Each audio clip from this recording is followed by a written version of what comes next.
5 ரூபா டாக்டரை பற்றி நம்மளாம் கேள்விப்பட்டிருக்கோம். ஏன் மெர்சல் படம் வந்ததுக்கப்புறம் தான் நிறைய பேருக்கு அது தெரிஞ்சுது. அதே மாதிரி 5 ரூபா பாலம், என்னது 5 ரூபாய்க்கு பாலம், அதுக்கு பேர் வந்து தொட்டி பாலம். அதுனா தொட்டி பாலம், தொட்டியில் தண்ணி இருக்கும். அப்போ அந்த பாலத்தில் தண்ணி இருக்குமா? கரெக்ட். அதாவது ஒரு பாலமே வந்து தொட்டி வடிவத்தில் இருக்கும். அதுக்கு வந்து தொட்டி பாலம்னு சொல்லுவாங்க. இது எங்கன்னு கேட்டால் நம்ம தமிழ்நாட்டில் தான் இருக்குது. கன்னியாகுமரி மாவட்டத்தில் 2 மலைகள் இருக்குது. இது நடந்த சம்பவம் வந்து 1963 நடந்த சம்பவம். 2 மலைகள் இருக்குது. இந்த மலையில் தண்ணி இருக்குது, இந்த மலையில் தண்ணி இல்லை. அங்கே இருக்கிற மக்களுக்கு தண்ணி இல்லை. அப்போ இருக்க முதலமைச்சர் என்ன பண்ணுறாருன்னா, அதுக்கு ஒரு விஷயம் சொல்லியிருக்காரு.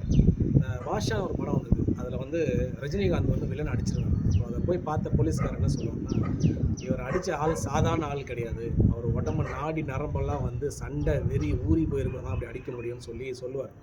இங்கே ஏன் சொல்கிறேன்னா, இந்த மாதிரி மக்களுக்கு நல்லது செய்கிறதுக்கு அப்படிப்பட்ட முதலமைச்சர் வந்து சாதாரண முதலமைச்சராக இருக்க முடியாது.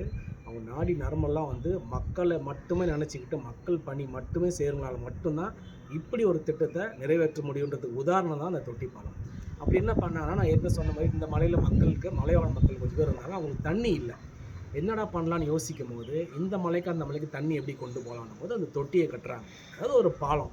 அந்த பாலத்தோடைய அகலம் பார்த்தீங்கன்னா ஒரு அதிகப்படியாக ஒரு 6 அடி இருக்கும். நீளம் வந்து கிட்டத்தட்ட 1200 அடி நீளம் இருக்கும். பார்த்தீங்கன்னா அதோடைய ஹைட்டு பார்த்தீங்கன்னா 120லேருந்து 150 அடி ஹைட் இருக்கும். அப்படியே ஒரு குச்சி மாதிரி பில்லரில் அந்த பாலம் நீட்டாக நிற்கும். சும்மா அந்த பாலத்தை கட்டல, இந்த மலையில் இருக்கிற தண்ணியை இந்த மலைக்கு கொண்டு போகணுன்றதுக்காக அந்த தொட்டி பாலத்தை கட்டுறாங்க. ஆனால் அது எப்படி அப்போது ஒரு இன்ஜினியரிங் கட்டியிருக்காங்கன்னா, தண்ணி வந்து இந்த தொட்டியில் ஃப்ளோ ஆகிட்டே இருக்கும். இப்போது நம்ம ஒரு விஷயம் ஃப்ளோ ஆகுதுன்னா என்ன அர்த்தம்னா, மேலேருந்து ஸ்லோப்பாக இருந்தாலும் தண்ணி ஃப்ளோ ஆகும். ஆனால் அந்த தொட்டி பாலத்தில் நடக்கும்போது அந்த பாலம் ஸ்லோப்பாக இருக்கிற மாதிரி நமக்கு எங்கேயும் ஃபீல் ஆகலை. அந்த தொட்டி பாலத்தில் தண்ணி நிற்கவும் இல்லை, போய்கிட்டே இருக்குது. அந்த 6 அடி வழியில் பார்த்தீங்கன்னா ரைட் சைடில் இருக்கிற 3 அடி வந்து ஸ்லாப் போட்டிருப்பாங்க, மக்கள் நடக்கிறது.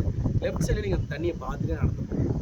இதுதான் அந்த தொட்டி பாலத்தோட வடிவம். பார்த்து அந்த ஸ்லாபு கீழேயும் தண்ணி இருக்குது. அப்போது கீழே இருக்கிற தொட்டியோடைய அகலம் 6 அடி, மேலே வந்து 3 அடிக்கு ஓப்பனாக இருக்கும் தண்ணி, மீதி 3 அடிக்கு ஸ்லாப் இருக்கும். அந்த ஸ்லாப் மேலே நம்ம நடந்து போகணும்.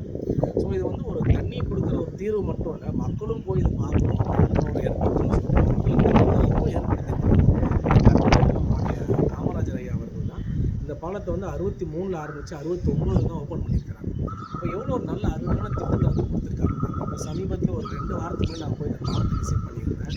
ரொம்ப மகிழ்ச்சியாக இருந்தது. கொஞ்சம் த்ரில்லிங்காக இருந்தது. மேலேருந்து கீழே போகும்போது பயமாக இருக்குது. ஒரு 120 அடி ஆழம் கீழே. நீங்களே அந்த பிக்சரில் பாருங்கள், நமக்கு தெரியும். ஏன் இந்த பாலத்தை நம்ம நிறையா படங்களில் காட்டியிருக்காங்க. பழைய படங்களில் நிறைய படங்களில் அந்த பாலத்தை வந்து காட்டியிருக்காங்க. ஒரு படத்தில் அந்த பாலத்து மேலே அந்த 3 அடியில் வந்து கார்த்திக் அவர்கள் சைக்கிளே ஓட்டிகிட்டு வருவார். இப்போ தான் பார்த்துருக்கேன். அது பார்க்கும்போது பயமாக இருக்கும். இப்போ இந்த பாலத்தை பற்றி ஏன் நான் அந்த பதிவு போடுறேன்னா, அந்த பாலத்தை நான் போய் பார்க்குற அதே நாள், அதுக்கு அடுத்த நாள் காலையில் கன்னியாகுமரியில் இருக்கிற இன்னொரு இடத்துல கண்ணாடி பாலம் கட்டுறாங்க. எங்கே நம்ம திருவள்ளுவர் ஸ்டாச்சுக்கும் விவேகானந்தர் பாறைக்கும். அதை நம்ம யார் கட்டுறாங்கன்னா, இப்போ இருக்கிற முதலமைச்சர் திரு ஸ்டாலின் அவர்கள் தான் கண்ணாடி பாலத்தை கட்டுறாங்க. அது ஒரு பெருமைக்குரிய ஒரு விஷயம் தான். ஏன்னா அங்கே நிறைய டூரிஸ்ட் வராங்க. கண்ணாடி பாலம் முதலில் கடலுக்கு மேலே கண்ணாடி பாலம்னா ஒரு பெருமையான விஷயம் தான். நிறைய விளம்பரம் போட்டு பயங்கரமாக அதை வந்து விளம்பரப்படுத்துனாங்க. மக்கள் போய் சுற்றி பார்த்துட்டு இருக்காங்க. அந்த பாலத்தை நம்ம குறை சொல்ல விரும்பலை, இது கண்ணாடி பாலத்தை, அது நல்ல விஷயந்தான். இப்போது ஒரு புதுசாக ஒரு விஷயத்தை செய்து நம்மளோட பேர் அங்கே போட்டுக்கலாம், அது இருக்கட்டும். ஆனால் பழைய விஷயம் ஒன்று வந்து சிறப்பாக இருக்குதுன்னு சொல்லும் போது அதை நம்ம புதுப்பிக்கிறதுல அரசாங்கம் கவனம் செலுத்தணுன்றது என்னோட தாழ்மான வேண்டுகோள். இந்த தொட்டி பாலத்தை பார்க்குறதுக்கு தினமும் வந்து ஆயிரக்கணக்கில் மக்கள் வந்துட்டுருக்காங்க. அதில் ஒரு சின்ன வருமானமும் வருது அரசாங்கத்துக்கு. என்ன வருமானம்னா, அந்த பாலத்துக்குள்ளே என்ட்ரிக்கு 5 ரூபா டிக்கெட். அதனால தான் நான் வந்து இதுக்கு பேர் வந்து 5 ரூபா பாலம்னு சொல்லி வச்சுருக்கேன். அப்போ ஒரு டிக்கெட்டை வாங்கிக்கிட்டு மக்களை உள்ளே அனுமதிக்கணும்னா அதுக்கேற்ற மாதிரி அது பராமரிப்பு இருக்கணும் இல்லையா? இந்த பழைய பாலம் பெயிண்ட்டே அடிக்காமல் அப்படியே பட்டை பழசு பார்க்கும்போது இந்த பேய் பாங்களை பார்க்குற ஒரு ஃபீல் கொடுக்குது. அதை பெயிண்ட் அடித்து நல்லா நீட்டாக கலர்ஃபுல்லாக வச்சாங்கன்னா வர டூரிஸ்ட்டுன்னு சந்தோஷமாக இருப்பாங்க. அங்கே கார் பார்க்கிங்லாம் ரொம்ப த்ரில்லிங்காக, ரொம்ப ஆபத்தான நிலையில் தான் அங்கே பார்க்கிங்கே இருக்குது. பார்க்கிங் பக்கத்தில் ஒரு பெரிய ஓடை, ரிவர்ஸில் கொண்டு போய் ஒருத்தர் தெரியாமல் ஆக்சிடென்ட் அடிச்சிட்டாங்கன்னா வண்டி உள்ளே விழுந்துடும். அங்கே கார் பார்க்கிங்கு ஒரு பாதுகாப்பே கிடையாது. அதை வந்து கவனத்தில் செலுத்தலாம். சின்ன சின்ன கடைகள், அங்கே இருக்கிற மக்கள், இப்போ இங்கே வந்து பெரிய கார்ப்பரேட் யாரும் வரப்போகிறதில்ல. ஆனால் அந்த மலை பக்கத்தில் இருக்கிற சின்ன சின்ன மக்கள் வந்து பழங்கள் வியாபாரம், சின்ன சின்ன வியாபாரம் பண்ணிட்டுருக்காங்க. அவங்களுக்குலாம் இன்னும் கொஞ்சம் நிறைய கூட்டம் வந்ததுன்னா அவங்களோட வாழ்வாதாரமும் இதில் வந்து நிறைய விஷயங்கள் அவங்களுக்கும் கிடைக்கும், வருமானம் கிடைக்கும், மக்களுக்கும் கொஞ்சம் சந்தோஷமாக இருக்கும். உதாரணத்துக்கு இப்போ இந்த பாலத்தை நீங்கள் சங்கர்கிட்ட கூப்பிட்டு ஒரு பாட்டை நீங்கள் எடுங்கன்னா அவரே பக்காவாக கலர் அடிச்சிடுவார்.